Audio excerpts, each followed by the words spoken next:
Puluhan ribu prajurit cadangan Israel telah melapor untuk bertugas pada Selasa 2 September 2025. Mereka disiapkan dalam serangan besar untuk merebut kota Gaza. Radio Angkatan Israel menyebut sekira 40 ribu tentara cadangan dikerahkan sebagai bagian dari perluasan operasi. Mengutip dari Tribun News, rencana serangan itu telah disetujui Kabinet Keamanan yang dipimpin Perdana Menteri Benyamin Netanyahu sejak bulan lalu.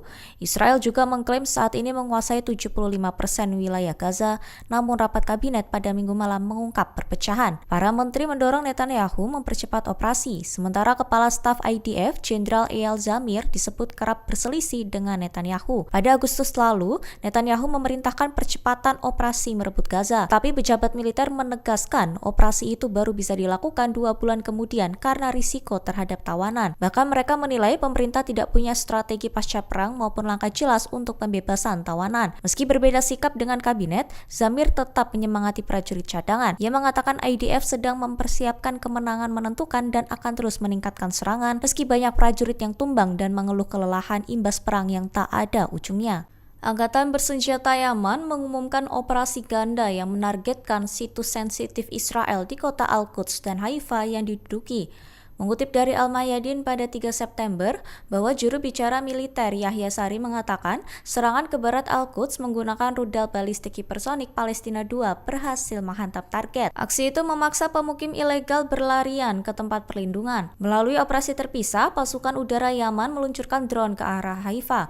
Serangan itu dinyatakan sukses menghantam sasaran penting Israel. Pernyataan militer menegaskan serangan dilakukan bertepatan dengan persiapan perayaan Maulid Nabi Muhammad. Yaman menegaskan aksi ini selaras dengan ajaran agama untuk membela kaum tertindas. Pasukan Yaman juga menegaskan akan terus melakukan tekanan militer sampai pengepungan Gaza dicabut dan agresi dihentikan. Media Israel melaporkan sirene darurat berbunyi di Al-Quds, Laut Mati, dan beberapa wilayah lain. Dilaporkan Bandara Ben Gurion sempat ditutup setelah rudal Yaman terdeteksi.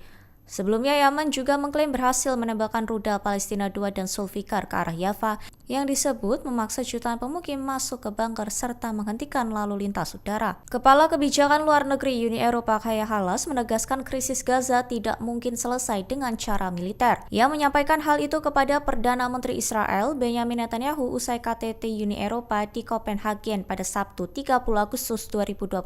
Mengutip dari Tribun News pada 4 September bahwa Kallas menilai jika solusi militer bisa menghentikan perang, maka konflik di Gaza seharusnya sudah berakhir. Pernyataan ini muncul setelah operasi besar Hamas kembali menelan korban di kubu militer Israel. Brigade Al-Qassam, sayap militer Hamas, melancarkan penyergapan di lingkungan Zaitun, Gaza Timur. Para pejuang Hamas memanfaatkan jalur perkotaan sempit dan jaringan terowongan. Mereka juga mengerahkan penembak jitu serta ranjau anti-tank. Pakar militer Ahmed Miza menjelaskan operasi di Zaitun berhasil karena ruang gerak tentara Israel terbatas. Kondisi ini membuat rencana Israel untuk maju ke Gaza terhenti. Operasi Zaitun membongkar ketidakefektifan strategi bumi hangus Israel. Meskipun memiliki teknologi militer canggih, Israel tidak mampu sepenuhnya melenyapkan perlawanan Palestina. Sementara itu, militer Israel justru makin terjebak dalam konflik Gaza yang tak kunjung berakhir.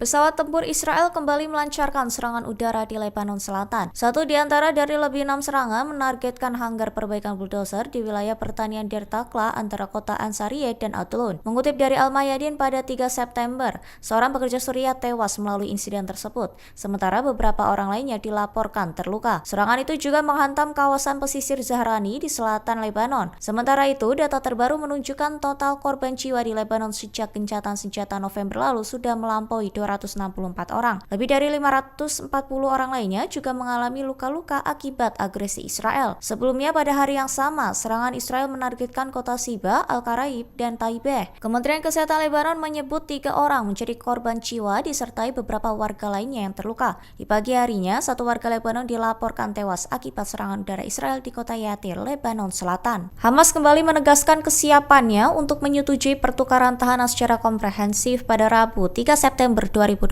Gerakan tersebut menunggu tanggapan Israel terhadap proposal yang diajukan mediator pada 18 Agustus yang telah diterima oleh Hamas dan faksi Palestina lain. Mengutip dari Al-Mayadin, melalui pernyataannya, Hamas menyebut semua tawanan Israel bisa dibebaskan dengan imbalan tahanan Palestina di penjara Israel. Kesepakatan itu diharapkan mengakhiri perang di Gaza, menarik pasukan Israel, membuka penyeberangan perbatasan, serta memulai rekonstruksi wilayah yang hancur. Hamas juga menyatakan dukungan terhadap pembentukan pemerintah pemerintahan teknokratis nasional independen yang akan mengelola Gaza. Sementara itu, tekanan politik pun meningkat. Oposisi menuduh Netanyahu sengaja menghalangi kesepakatan demi kepentingan politiknya. Pemimpin oposisi Yair Lapid menuding Netanyahu menyabotase negosiasi dengan memaksakan syarat baru.